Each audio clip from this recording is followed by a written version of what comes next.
এই ঠান্ডায় একটু ডিম হলে ব্যাপারটা বেশ জমে যেত। কিন্তু বাড়িতে বসে ওই গদে ধরা স্টাইলের ডিম, আমার চেয়ে একটু ইউনিক স্টাইলের ডিমের রেসিপি। কিন্তু কি করি, এদিকে পকেটও ফাঁকা। চলো নেট খুঁজে বার করি।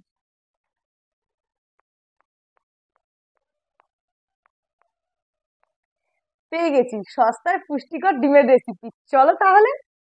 তো সেই ডিমের ঠিকানায় পৌঁছে গেলাম।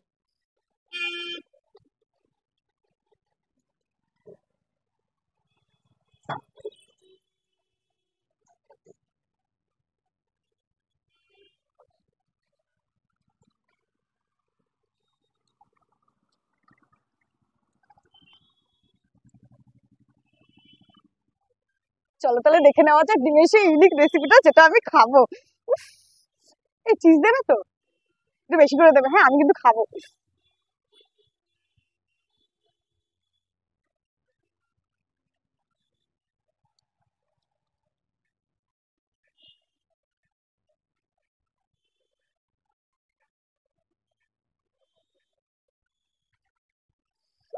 খাবো।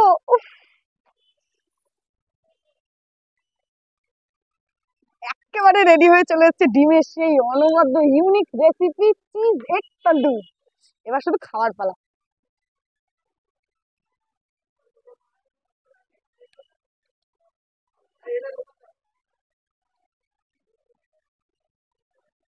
জাস্ট ফ্যান্টাবুলাস, কোনো কথা হবে না, অসাম অসাম। শোনো, আমি কিন্তু কোনো ফুড ব্লগার নই, তাই আমি এখানে কোনো অ্যাড্রেস দিলাম না। তোমরা যদি আমার মতো এগ লাভার থেকে থাকো আর এই অনবদ্য ডিমের রেসিপির ঠিকানা জানতে চাও, তাহলে আমাকে কমেন্ট বক্সে কমেন্ট করো, আমি তোমাদের অবশ্যই রিপ্লাই দেবো। আর আমি এখন অনেকগুলো ডিম খাবো, তাই টাটা।